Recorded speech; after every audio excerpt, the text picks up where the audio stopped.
Crimen y castigo, de Fyodor Mikhail Dostoyevsky. Audio 19. Capítulo 4 de la cuarta parte. Raskolnikov se fue derecho a la casa donde vivía Sonia, en la orilla del canal. Era un viejo edificio de 3 pisos pintado de verde. Buscó al portero, y éste le indicó vagamente dónde vivía el sastre Kapernaumov. Tras encontrar en una esquina del patio el acceso a unas angostas y oscuras escaleras, subió finalmente al 2.º piso y fue a parar a una galería que daba al patio y que recorría toda la planta. Mientras vagaba entre las sombras, preguntándose cuál sería la vivienda de Kapernaumov, de repente se abrió una puerta a 3 pasos de él. Maquinalmente agarró la puerta. «¿Quién anda ahí?», preguntó alarmada una voz de mujer. «Soy yo. Venía a verla», respondió Raskolnikov y entró en un diminuto recibidor. Allí, sobre una silla desvencijada, en una abollada palmatoria de cobre, ardía una vela. «¿Es usted? Dios mío», gritó débilmente Sonia y se quedó clavada en el sitio. «¿Cuál es su cuarto? ¿Por aquí?», y Raskolnikov, procurando no mirarla, entró rápidamente. Sonia entró al momento con la vela, la colocó y se detuvo delante de él enormemente turbada, presa de una agitación indescriptible y aparentemente asustada por su inesperada visita. Su pálido semblante enrojeció de buenas a primeras y hasta se le saltaron las lágrimas. Sentía angustia, vergüenza, deleite. Raskolnikov se apartó enseguida y se sentó en una silla al lado de la mesa. Con un vistazo rápido examinó la habitación. Era una estancia grande, pero asombrosamente baja, la única que alquilaban los Kapernaumov. En la pared de la izquierda, una puerta cerrada daba a la vivienda de los caseros. Enfrente, en la pared situada a mano derecha, había otra puerta, permanentemente cerrada con llave. Al otro lado de esa puerta estaba ya el piso vecino, una vivienda independiente. El cuarto de Sonia tenía más bien pinta de almacén, con una forma de cuadrilátero irregular que le daba un aire grotesco.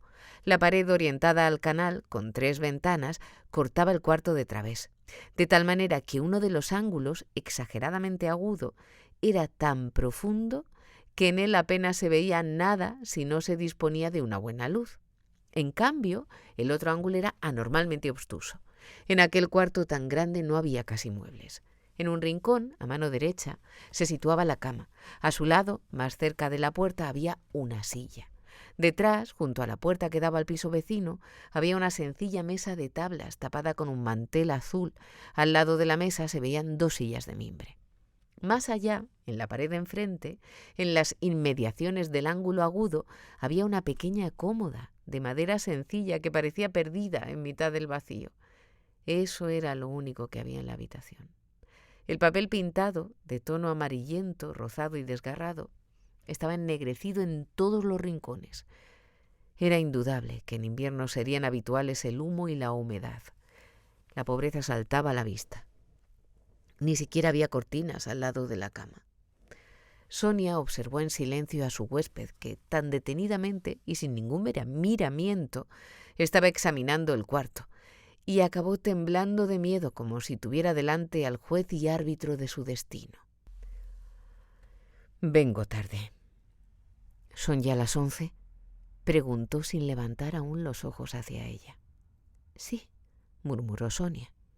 «Oh, sí, ya son las 11», se apresuró a añadir como si en eso hubiera encontrado una salida.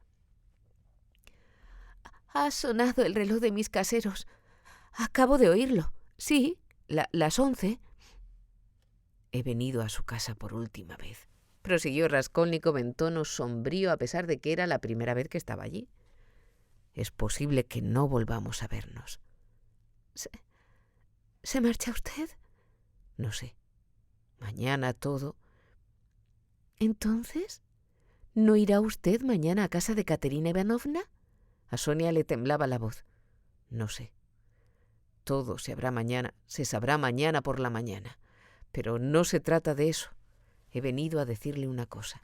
Levantó hacia ella su mirada pensativa y reparó de repente en que él estaba sentado y ella seguía de pie justo delante.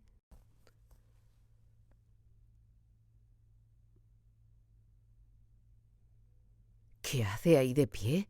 Siéntese», dijo de pronto con la voz cambiada en un tono suave y cariñoso. Ella se sentó.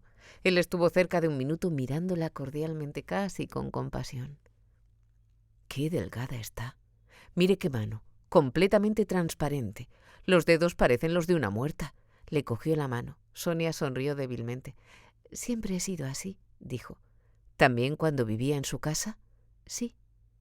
Bueno, sí, claro, dijo Raskolnikov abruptamente, y tanto la expresión de su rostro como el timbre de su voz volvieron a alterarse de pronto. Una vez más recorrió la habitación con la mirada. ¿Este cuarto se lo alquila a Kapernaumov? Sí. ¿Viven ahí, detrás de esa puerta? Sí. Tienen un cuarto igual que este. ¿Todos en la misma habitación? Sí, señor. A mí me daría miedo pasar la noche en este cuarto, observó Raskolnikov lúgubremente. Los caseros son muy buenos, muy cariñosos, replicó Sonia, que todavía parecía turbada y no acababa de entender lo que pasaba. ¿Todos los muebles y todo esto? Todo es de ellos. Son muy bondadosos y los niños vienen muchas veces a verme. Son esos tartamudos, ¿no? Sí, señor. Él es tartaja y además cojo. Y la mujer también. No es propiamente tartamuda, es que no pronuncia bien. Es buena, muy buena. Él era siervo. Tienen 7 hijos y solo el mayor tartamudea, los demás simplemente están enfermos, pero no tartamudean. ¿Y usted? ¿De qué los conoce? Añadió con cierto asombro. Me lo contó su padre en aquella ocasión. Me habló de usted. Me contó cómo se marchó aquel día a las 6 y volvió casi a las 9 y cómo estuvo Katerina Ivanovna arrodillada al lado de su cama. Sonia se turbó. Hoy me ha parecido verlo, susurró de manera insegura. ¿A quién? A mi padre. Iba yo por la calle, aquí al lado, a la vuelta de la esquina, cerca de las 10, y él iba delante de mí. Estaba segura de que era él. Yo quería ir a casa de Katerina Ivanovna. ¿Estaba haciendo la calle? Sí. Susurró Sonia con brusquedad y otra vez se turbó y bajó la mirada. ¿Katerina Ivanovna le pegó alguna vez cuando vivía con su padre? Oh, no. ¿Qué cosas dice? Claro que no. Sonia lo miró un tanto asustada. ¿Entonces usted la quiere? ¿A ella? ¿Y tanto?, declaró Sonia en tono quejumbroso y juntó las manos en un gesto de padecimiento. Ay, usted no la... Si usted supiera... Es igual que una cría. Está completamente trastornada por el dolor. Y hay que ver lo inteligente que era y lo generosa. ¿Es tan buena? Usted no sabe nada, nada. ¡Ay! Sonia dijo esto como desesperada, agitada y sufriendo, retorciéndose las manos.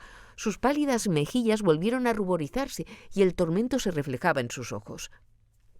Era evidente que algo se había removido en sus entrañas, que deseaba ansiosamente manifestar algo, hablar, intervenir. Una suerte de compasión insaciable, por llamarlo de algún modo, se dibujó en todos los rasgos de su rostro. ¿Pegarme? ¡Qué ocurrencia! ¡Pegarme! ¡Válgame Dios! ¿Y si me hubiera pegado qué? Usted no sabe nada, nada. Es tan desgraciada, ay, qué desgraciada, y enferma. Busca justicia. Es pura. Cree que tiene que haber justicia en todo y exige, y aunque la torturen, es incapaz de cometer ninguna injusticia, ninguna injusticia. No se da cuenta de que es imposible que reine la justicia entre los hombres y se irrita. Como una criatura, como una criatura. Es una mujer justa, justa. ¿Y qué va a ser de ustedes? Sonia lo miró inquisitivamente. Ahora están en sus manos. Es verdad que ya antes estaban en sus manos y su difunto padre acudía a pedirle a usted. ¿Y ahora qué va a pasar? No sé, dijo Sonia con pesar. ¿Van a quedarse en esa casa? No lo sé. Deben dinero del alquiler, pero por lo que he oído, la patrona ha dicho hoy mismo que quiere librarse de ellos y Katerina Ivanovna dice que no piensa quedarse ni un minuto más. ¿Cómo se permite hablar así? ¿Cuenta acaso con usted? ¡Ay, no! No diga eso. Estamos muy unidos, lo compartimos todo. Sonia de pronto volvió a agitarse e incluso a irritarse, exactamente igual que se irritaría un canario o algún otro pajarillo. Pero, ¿qué va a hacer ella? ¿Qué quiere usted que haga? Insistía cada vez más acalorada, más indignada. Lo que habrá llorado hoy. Está completamente trastornada, ¿no se ha fijado usted? Cambia de humor constantemente. Tan pronto se preocupa como una niña pequeña pensando en que mañana todo tiene que ir bien, que no puede faltar comida y todo eso, como empieza a retorcerse las manos y a escupir sangre. Se echa a llorar, se da de cabezazos contra la pared, como desesperada, y acto seguido vuelve a consolarse. Ha depositado en usted toda su confianza. Dice que usted ahora va a ayudarla y que ella va a conseguir algo de dinero prestado y así podrá volver a su ciudad y llevarme a mí también, y que allí piensa montar un internado para muchachas de la nobleza y ponerme a mí de supervisora. Y dice que vamos a empezar una nueva vida, una vida maravillosa, y empieza a besarme, a abrazarme, a consolarme, y lo cuenta todo tan convencida. ¿Tiene tanta fe en sus fantasías? ¿Quién va a contradecirla? Hoy se ha pasado todo el santo día lavando, limpiando, remendando la ropa. Ella sola, con lo débil que está, ha metido a rastras la tina en el cuarto jadeando y ha caído rendida en la cama. Para colmo, esta mañana la he acompañado a comprarles unos zapatos a Polenchka y a Lenia, porque los que tienen están destrozados, pero no nos ha llegado el dinero. Nos habría hecho falta mucho más. Y el caso es que había elegido unas botitas que eran una monada, porque tiene muy buen gusto, ¿no se imagina usted? Allí mismo en la tienda se ha echado a llorar delante de los dependientes porque no le alcanzaba el dinero. Ay, daba una pena verlo. Oyendo eso se entiende que lleve usted la vida que lleva, dijo Raskolnikov sonriendo amargamente. No me diga que a usted no le da pena. ¿No le da pena?, insistió Sonia. Ya sé que le dio todo el dinero que tenía y eso que no había visto nada. Dios mío, si hubiera visto todo aquello. ¿Y cuántas veces la habré hecho llorar? La semana pasada, sin ir más lejos. Sí, yo misma. Solo una semana antes de su muerte. Fui tan cruel y he hecho tantas veces lo mismo. Ay, cuánto he sufrido todo el día acordándome de eso. Sonia se retorcía las manos hablando del dolor que le producían aquellos recuerdos. Dice que fue usted cruel. Sí, yo. Llegó un día, dijo diciendo entre llantos, y me dice que mi padre, mi pobre padre. Anda, Sonia, me dice, léeme algo. Me duele un poco la cabeza. Mira, coge ese libro de ahí. Siempre había alguno por casa, se los prestaba a Andrei Semyonovich, el señor Lebeziatnikov. Vive allí mismo y solía dejarle unos libros muy divertidos. Total, ¿qué le contesto? Me tengo que ir. Y es que no me apetecía leerle.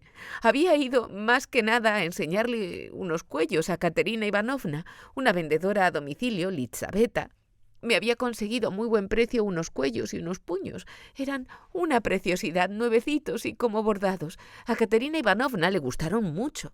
Se los probó y estuvo mirándose en el espejo y la verdad es que le encantaron. «Regálamelos, Sonia, por favor, me lo pidió. ¿Le gustaban tanto? Si no tenía con qué ponérselos, pero claro, le recordaban los días felices de su juventud. Se miraba en el espejo, se recreaba viéndose, y no tenía un solo vestido, ni una sola prenda que ponerse, y así llevaba años, y nunca le pedía nada a nadie. Es muy orgullosa, y prefiere dar lo poco que tenga, pero justo esa vez me los pidió. Le habían encantado. Pues yo no quise regalárselos. ¿Para qué los quiere Katerina Ivanovna? Eso le dije. ¿Para qué? Eso era lo último que tenía que haber dicho. No se imagina cómo me miró. Se sintió fatal por habérselos negado. Me daba pena verlo. Pero no se sentía mal por los cuellos. Se sentía mal porque yo se los había negado. De eso me di cuenta. Ay, si pudiera volver atrás, si pudiera reparar todo aquello. Mis palabras de entonces. Yo. Pero bueno, esto a usted le da igual. ¿Conocía usted a esa vendedora, Lizaveta? Sí. ¿Usted también?, preguntó a su vez Sonia, algo sorprendida. Katerina Ivanovna tiene tisis, está muy mal. No tardará en morir, dijo Raskolnikov después de una pausa sin responder a su pregunta. No. Y Sonia, en un gesto inconsciente, le cogió las dos manos como implorándole que no fuera así. «Pero si lo mejor es que se muera». No lo es, que va a ser lo mejor», repetía ella asustada de manera inconsciente. «¿Y los niños? ¿A dónde piensa llevarlos? Porque aquí no los va a traer». «¡Ay, no lo sé!», exclamó Sonia al borde de la desesperación y se llevó las manos a la cabeza. Era evidente que ya había pensado muchas veces en eso, y Raskolnikov se había limitado a despertar de nuevo sus temores. «¿Y si incluso ahora, viviendo Katerina Ivanovna, cae usted enferma y la ingresan en un hospital? ¿En un hospital? ¿Qué va a pasar entonces?», insistía él con saña. «¿Qué dice? ¿Qué dice? Eso no es posible». Y la cara de Sonia se contrajo con verdadero espanto. «¿Cómo que no es posible?», prosiguió Raskolnikov con una sonrisa despiadada. «¿O acaso es usted inmune? ¿Qué sería entonces de ellos? Se verían todos en la calle. Ella venga a toser y a pedir y a darse de cabezazos contra alguna pared como ha hecho hoy, y los niños venga a llorar. Y acabaría tendida en el suelo, se la llevarían a comisaría, de ahí al hospital, donde moriría. ¿Y los niños? No, Dios no lo va a permitir». Brotaron por fin palabras del pecho oprimido de Sonia. Mientras escuchaba, lo miraba con ojos suplicantes y juntaba sus manos en un ruego silencioso, como si todo dependiese de él. Raskolnikov se levantó y empezó a dar vueltas. Transcurrió un minuto. Sonia seguía de pie con los brazos caídos y la cabeza hundida, terriblemente abatida. «¿Y no podría ahorrar? ¿Reservar algo para los malos tiempos?», preguntó Raskolnikov, deteniéndose de pronto delante de ella. «No», susurró Sonia. «Claro que no.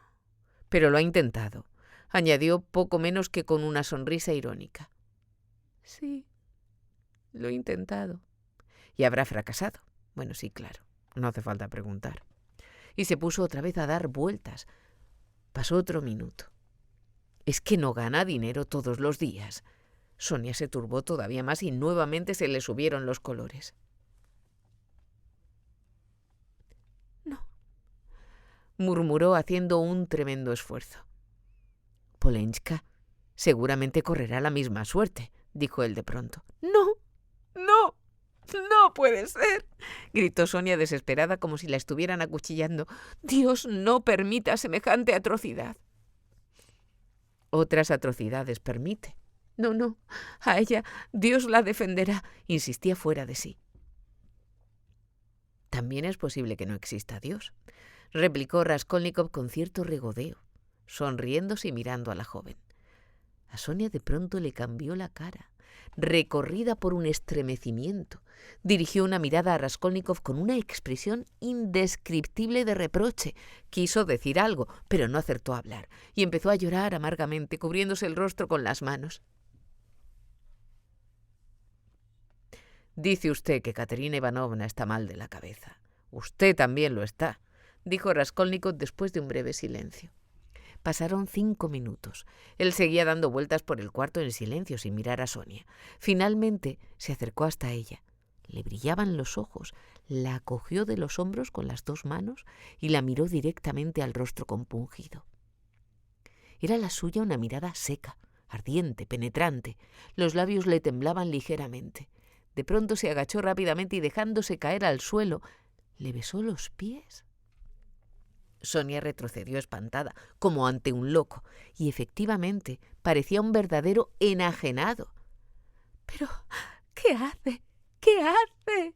¿Hacerme eso a mí?», murmuró ella palideciendo y sintió en el pecho una dolorosa opresión. Él se levantó de inmediato. «No me he inclinado ante ti. Me he inclinado ante todo el sufrimiento humano», dijo en un tono tan extraño, y se retiró hacia la ventana. Añadió, volviéndose poco después hacia ella: «Escucha. Hace un rato le he dicho a un insolente que no vale lo que tu dedo meñique y que hoy le he hecho un honor a mi hermana sentándola a tu lado. Te repito. Hace un rato le he dicho a un insolente que no vale lo que tu dedo meñique y que hoy le he hecho un honor a mi hermana sentándola a tu lado». «Ay, ¿eso le ha dicho?». ¿Y en presencia de ella? Exclamó asustada Sonia. Sentarse a mi lado, un honor. Pero si soy una mujer deshonrada. Soy una pecadora, una gran pecadora. Ay, ¿cómo ha podido decir eso? No he dicho eso por tu deshonra ni por tus pecados, sino por tu enorme sufrimiento. Es cierto que eres una gran pecadora, siguió diciendo Raskolnikov casi con solemnidad. Pero el mayor de tus pecados es haberte sacrificado y entregado en vano. ¿No es eso un horror? ¿No es un horror acaso vivir en esta inmundicia que tanto odias, sabiendo al mismo tiempo, basta con abrir los ojos, que no estás ayudando a nadie ni salvas a nadie de nada? Dime por último, añadió casi fuera de sí, ¿cómo es posible que tanta vergüenza y tanta ignominia pueda convivir en ti con otros sentimientos contrarios y sagrados? Porque sería más honrado, 1000 veces más honrado y más sensato, arrojarse al agua de cabeza y acabar de una vez por todas. ¿Y qué sería de ellos?, preguntó débilmente Sonia, levantando hacia él los ojos angustiados, aunque por otra parte no pareció sorprenderse de su proposición. Raskolnikov la miró de un modo extraño. Lo había leído en su mirada.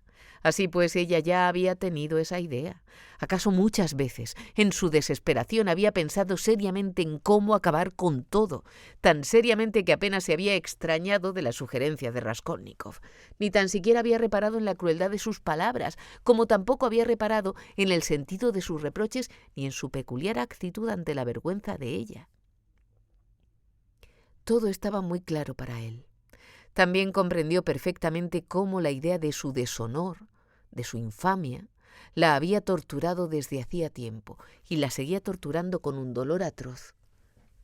¿Qué podía ser?, pensaba él, lo que había puesto freno hasta entonces a su determinación de acabar con todo. Solo en ese momento acabó de caer en la cuenta de lo que significaban para ella aquellos pobres niños, prácticamente huérfanos, y aquella desdichada Katerina Ivanovna, tísica y medio loca, dándose de cabezazos contra la pared. Sin embargo, volvió a ver con claridad que Sonia, por su carácter y por la formación que, mal que bien, había recibido, no podía en ningún caso seguir así indefinidamente. No dejaba de preguntarse, a pesar de todo, cómo podía haber aguantado tanto tiempo en esta situación sin volverse loca, en vista de que no tenía fuerzas para arrojarse al agua. Comprendía, como es natural, que la situación de Sonia era poco común en la sociedad, aunque por desgracia no era ni mucho menos un fenómeno único ni extraordinario. Pero precisamente se diría que esa misma excepcionalidad, su relativa formación y toda su vida precedente podrían haberla llevado a la muerte al dar el primer paso en aquel abominable camino. ¿Qué la sostenía? No el vicio, desde luego, pues era evidente que aquel oprobio apenas la había tocado mecánicamente, ni una sola gota de auténtica depravación había penetrado en su corazón. Raskolnikov había podido verlo, estando ella allí delante de él. Se abren 3 caminos ante ella, pensó: arrojarse a un canal, ir a parar a un manicomio o, en fin, darse al vicio, aletargando su capacidad de pensar y endureciendo su corazón. La última posibilidad le parecía la más repugnante de todas, pero ya era un escéptico, era joven, dado a las abstracciones, y por lo tanto cruel. Por eso mismo no podía dejar de creer que la última salida, es decir, el vicio, era la más verosímil. Pero, ¿será posible?, exclamó en su pensamiento. ¿Será posible que esta criatura, que ha preservado la pureza de su espíritu, acabe hundiéndose conscientemente en esa fosa de infamia y pestilencia? ¿No será que la caída ya se ha iniciado y que, si ha sido capaz de sobrellevar hasta este momento su situación, eso se debe únicamente a que el vicio ya no le resulta tan aborrecible? No puede ser, protestó como antes Sonia. No. Lo que hasta ahora la ha alejado del canal ha sido la idea del pecado. Y aquellos, si no se ha vuelto loca hasta el momento. Pero, ¿quién ha dicho que no se ha vuelto loca ya? ¿De verdad está en su sano juicio? ¿Es posible hablar como habla ella? ¿Una persona que está en su sano juicio puede de verdad razonar como razona ella? ¿Es posible estar sentada de ese modo al borde del abismo, encima de la fosa pestilente en la que está cayendo, y hacer un gesto desdeñoso y taparse los oídos cada vez que la adviertan del peligro que corre? ¿No será que está esperando un milagro? Es lo más probable. ¿Y todo eso no son síntomas de locura? Se aferró obstinadamente a esta idea. Esta salida le complacía más que cualquier otra. Empezó a examinar detenidamente a Sonia. ¿Le rezas mucho a Dios, Sonia?, le preguntó. Sonia callaba. Él, de pie a su lado, esperaba una respuesta. ¿Qué habría sido de mí sin Dios?, susurró deprisa, con energía, dirigiéndole una mirada fugaz con sus ojos súbitamente fulgurantes, y le apretó la mano con fuerza. Vaya, así que es eso, pensó Raskolnikov. ¿Y Dios? ¿Qué hace a cambio por ti?, preguntó, prolongando el interrogatorio. Sonia estuvo mucho rato callada, como si no pudiera responder. La emoción no dejaba de agitarle el débil pecho. ¡Calle! ¡No me pregunte! ¡Usted no se merece!, exclamó de repente, mirándolo con ira y severidad. Eso es, se repetía Raskolnikov insistentemente.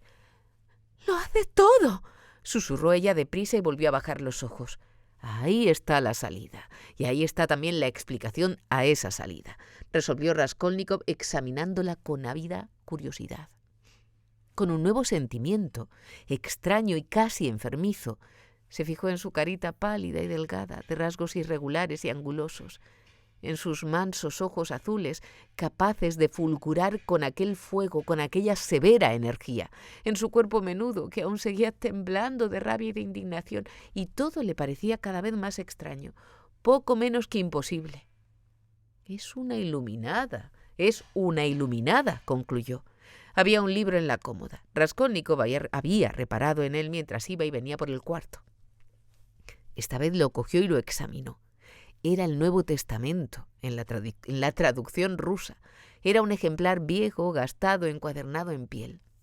¿De dónde ha salido?, le preguntó dando un grito desde el otro extremo de la habitación. ¿De dónde ha salido?, le preguntó dando un grito desde el otro extremo de la habitación.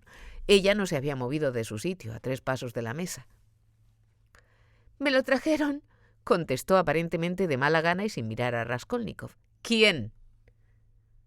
«Me lo trajo Lizaveta. Yo se lo había pedido». «Lizaveta, qué cosa más rara», pensó Raskolnikov. Por momentos, todo lo relativo a Sonia le iba pareciendo cada vez más raro, más asombroso. Acercó el libro a la vela y empezó a hojearlo. «¿Dónde está lo de Lázaro?», preguntó de repente. Sonia seguía mirando al suelo obstinadamente y no le contestó. Estaba ligeramente ladeada con respecto a la mesa. «Lo de la resurrección de Lázaro. ¿Dónde está? Búscamelo, Sonia». Ella lo miró de reojo. «No es ahí. Es en el 4.º Evangelio», susurró con severidad sin moverse hacia él. «Búscamelo y léemelo», dijo Raskolnikov. Se sentó, puso los codos en la mesa, apoyó la cabeza en una mano y miró lúgubremente hacia un lado, preparado para escuchar. «De aquí a 3 semanas, en la 7ª versta, me recibirán con los brazos abiertos. Ya me veo allí, si es que no me ocurre nada peor», se dijo. Sonia avanzó indecisa hacia la mesa, tras haber escuchado con desconfianza el extraño deseo de Raskolnikov. En todo caso, cogió el libro. «¿De verdad no lo ha leído?», preguntó, mirándolo con el ceño fruncido a través de la mesa. Su voz era cada vez más áspera. «Hace mucho, cuando iba al colegio. Lee». «¿Y en la iglesia? ¿Nunca lo ha leído?». «Yo nunca voy. ¿Tú vas a menudo?». «Pues no», susurró Sonia. Raskolnikov se sonrió. «Entiendo. Entonces, ¿mañana no vas a ir al funeral de tu padre?». «Iré. Ya estuve la semana pasada en una ceremonia fúnebre». «¿Por quién?». «Por Lizaveta. La mataron a hachazos». Raskolnikov tenía los nervios a flor de piel. La cabeza empezaba a darle vueltas. «¿Eras amiga de Lizaveta?». «Sí. Era una mujer justa. Venía a veces, ocasionalmente, cuando podía. Leíamos juntas y hablábamos. Ahora estará en presencia de Dios. A Raskolnikov le sonaron muy raras aquellas palabras librescas. Y otra novedad, aquellos encuentros misteriosos con Lizaveta y que ambas fueran unas iluminadas. Vas a acabar tú también siendo un iluminado. Es algo contagioso, pensó. Lee, ordenó de pronto, irritado y apremiante. Sonia seguía vacilando. El corazón le latía con fuerza. No acababa de decidirse a leer para él. Raskolnikov miró casi atormentado a aquella pobre loca. ¿Para qué? ¿No dice usted que no cree?, susurró suavemente, casi sin aliento. ¿Para qué? ¿No dice usted que no cree?, susurró suavemente, casi sin aliento. Lee, quiero que leas, insistía él. También le leías a Lizaveta. Sonia abrió el libro y encontró el pasaje. Las manos le temblaban, le fallaba la voz. Empezó 2 veces y no atinaba a pronunciar la primera sílaba.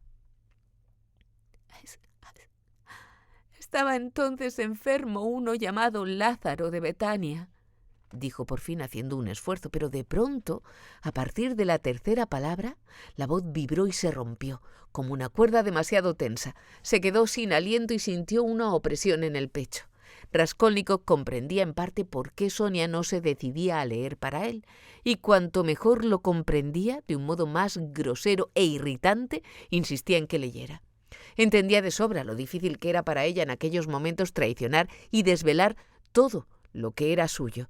Era consciente de que esos sentimientos constituían su auténtico secreto, preservado tal vez durante años, acaso desde la adolescencia, cuando vivía aún con su familia, al lado de un padre desdichado y una madrastra loca de amargura, entre niños hambrientos, oyendo a todas horas gritos y reproches monstruosos. Pero, al mismo tiempo, había descubierto con toda seguridad que, a pesar de su tristeza y de su terrible temor ante la lectura, también deseaba ansiosamente ponerse a leer, más allá de todo su pesar y toda su inquietud, y leerle precisamente a él, y que él escuchara, y justamente en esos momentos viniera lo que viniera después. Él lo había leído en sus ojos, lo había deducido a partir de su intensa agitación. Sonia se dominó. Sofocó un espasmo en la garganta que había quebrado su voz al acometer un versículo y prosiguió la lectura del capítulo 11 del Evangelio de Juan. Llegó así hasta el versículo 19. Y muchos de los judíos han venido a Marta y a María a consolarlas de su hermano. Entonces Marta, como oyó que Jesús venía, salió a encontrarle, mas María se estuvo en casa. Y Marta dijo a Jesús: Señor, si hubieses estado aquí, mi hermano no habría muerto. Mas también sé ahora que todo lo que pidas a Dios, Dios te lo dará. Entonces Sonia se detuvo de nuevo, presintiendo con vergüenza que su voz iba a volver a temblarle y a quebrarse. Jesús le dijo: tu hermano resucitará. Marta le dijo: yo sé que resucitará en la resurrección, en el día postrero. Le dijo Jesús: yo soy la resurrección y la vida. El que cree en mí, aunque esté muerto, vivirá. Y todo aquel que vive y cree en mí no morirá eternamente. ¿Crees esto? Y cobrando aliento dolorosamente, Sonia leyó con vigor, marcando las palabras como si estuviera haciendo pública confesión de su fe. Le dijo: sí, Señor, yo he creído que tú eres el Cristo, el Hijo de Dios, que has venido al mundo. Se detuvo y levantó rápidamente los ojos hacia él, pero inmediatamente se dominó y siguió leyendo. Raskolnikov escuchaba inmóvil, sin volverse, con los codos apoyados en la mesa y mirando hacia un lado. Llegaron hasta el versículo 32. Cuando María llegó a donde estaba Jesús y lo vio, se arrojó a sus pies y le dijo: Señor, si hubieras estado aquí, mi hermano no habría muerto. Al ver llorar a María y a los judíos que la habían acompañado, Jesús se turbó y se conmovió profundamente. ¿Dónde lo han puesto?, preguntó. Ven a verlo, Señor. Señor, le respondieron. Jesús lloró. Mirad cuánto lo quería, dijeron los judíos, pero algunos de ellos comentaban: este, que le abrió los ojos al ciego, ¿no podría haber impedido que Lázaro muriera? Raskolnikov se volvió hacia ella y la miró agitado. Sí, eso es. Sonia temblaba realmente, con auténtica fiebre, y él se lo esperaba. Se estaba acercando al pasaje sobre el milagro grandioso e inaudito, y un sentimiento sobrecogedor se apoderó de ella. Su voz era sonora, como metálica. La solemnidad y la alegría resonaban en ella y le daban poder. Las líneas se le mezclaban porque tenía velados los ojos, pero se sabía de memoria lo que estaba leyendo. Al llegar al último versículo, que le abrió los ojos al ciego, bajando la voz, reprodujo con calor y pasión las dudas, los reproches y los vituperios de los judíos, incrédulos y ciegos, que un momento más tarde caerían como fulminados por un rayo, sollozando y creyendo. También él, igualmente cegado e incrédulo, también él muy pronto va a escuchar, también él va a creer. Sí, enseguida, ahora mismo, soñaba Sonia y temblaba en la espera dichosa. Jesús, profundamente conmovido otra vez, vino al sepulcro. Era una cueva y tenía una piedra puesta encima. Dijo Jesús: «Quitad la piedra». Marta, la hermana del que había muerto, le dijo: «Señor, hiede ya, porque es de 4 días». Sonia subrayó enérgicamente las palabras 4. Jesús le dijo: «¿No te he dicho que si crees verás la gloria de Dios?» Entonces quitaron la piedra de donde había sido puesto el muerto. Y Jesús, alzando los ojos a lo alto, dijo: «Padre, gracias te doy por haberme oído. Yo sabía que siempre me oyes, pero lo dije por causa de la multitud que está alrededor, para que crean que tú me has enviado». Y habiendo dicho esto, clamó a gran voz: «Lázaro, ven fuera». Y el que había muerto salió. Sonia leyó con voz fuerte y triunfante, con un escalofrío, como si lo estuviera viendo con sus propios ojos. Atadas las manos y los pies con vendas y el rostro envuelto en un sudario, Jesús les dijo: «Desatadle y dejadle ir». Entonces muchos de los judíos que habían venido para acompañar a María y vieron lo que hizo Jesús, creyeron en él. Ya no siguió leyendo, ni podía seguir. Cerró el libro y rápidamente se levantó de la silla. «Eso es todo lo que hay sobre la resurrección de Lázaro», susurró bruscamente en tono severo, y se quedó parada, vuelta hacia un lado, sin atreverse a levantar los ojos hacia él, como avergonzada. El temblor febril no había cesado. Desde hacía un rato, el cabo de vela estaba prácticamente consumido en el torcido candelero y proyectaba una luz mortecina sobre el asesino y la pecadora, extrañamente reunidos en aquella habitación miserable para la lectura del libro eterno. Pasaron 5 minutos, si no más. «Yo había venido a tratar de un asunto», dijo de repente Raskolnikov en voz alta y frunciendo el ceño. Se levantó y se acercó a Sonia. Esta levantó los ojos hacia él sin decir nada. La mirada de Raskolnikov era particularmente hosca, y en ella se reflejaba una especie de determinación feroz. «Hoy he roto con mi familia», dijo, «con mi madre y mi hermana. No voy a volver con ellas. He roto por completo». «¿Por qué?», preguntó Sonia, estupefacta. Su reciente encuentro con la madre y la hermana de Raskolnikov había dejado en ella una impresión extraordinaria, aunque confusa. Escuchó horrorizada la noticia de la ruptura. «Ahora solo te tengo a ti», añadió Raskolnikov. «Vayámonos juntos. Acudo a ti. Los dos estamos malditos. Vayamos juntos los dos». Los ojos le brillaban. «Como a un loco», pensó Sonia por su parte.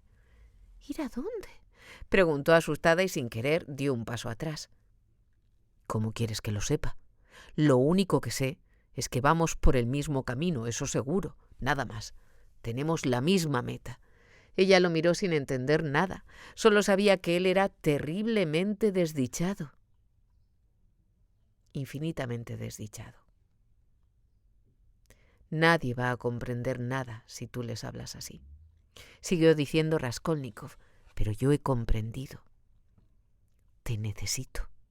Por eso he acudido a ti». «No entiendo», susurró Sonia. «Ya entenderás más tarde. ¿Acaso no has hecho tú lo mismo? Tú también has traspasado un límite. Has sido capaz de traspasarlo. Has levantado tu mano contra ti misma. Has destruido tu vida, tu propia vida, tanto da. Podrías haber vivido con tu espíritu y tu razón y acabarás en la plaza Senaya. Pero no puedes soportarlo. Y si te quedas sola, perderás el juicio, igual que yo. Ahora mismo ya estás trastornada. Así pues, debemos marchar juntos por el mismo camino. Vamos. ¿Por qué? ¿Por qué me dice esas cosas? Dijo Sonia conmocionada de un modo extraño, soliviantada por sus palabras. ¿Por qué? Porque así no podemos seguir. Por eso hay que razonar seriamente, afrontar la realidad, en vez de llorar como niños y protestar diciendo que Dios no lo va a permitir. ¿Qué pasaría si mañana te ingresaran en un hospital? La otra no está bien de la cabeza y tiene tisis. No tardará en morir. ¿Y los niños qué? ¿Vas a decirme que Polechka no está condenada? ¿O es que no has visto a todos esos niños que hay por las esquinas, a los que sus madres mandan a pedir limosna? He averiguado dónde viven esas madres y en qué condiciones. Allí los niños dejan de ser niños. Allí con 7 años ya son viciosos y ladrones. Y los niños son la imagen de Cristo. De los tales es el reino de los cielos. Ordenó honrarlos y amarlos. Ellos son la futura humanidad. ¿Qué hay que hacer? ¿Qué hay que hacer? Repetía Sonia llorando histéricamente y retorciéndose las manos. ¿Qué hay que hacer? Romper lo que haya que romper de una vez por todas, nada más, y cargar con el sufrimiento. ¿Qué? ¿No lo entiendes? Después lo entenderás. La libertad y el poder, ante todo el poder, para ejercerlo sobre todas las criaturas temblorosas y sobre todo el hormiguero. Ese es el objetivo, recuérdalo. Son mis palabras de despedida para ti. Esta podría ser la última vez que hablo contigo. Si no vengo mañana, ya te enterarás de todo. Y acuérdate entonces de estas palabras mías. Y algún día, con el tiempo, al cabo de los años, es posible que entiendas lo que querían decir. Y si vengo mañana, te diré quién mató a Elisabetta. Adiós. Sonia se estremeció sobresaltada. ¿Es que usted sabe quién la mató?, preguntó helada de espanto, dirigiéndole una mirada enloquecida.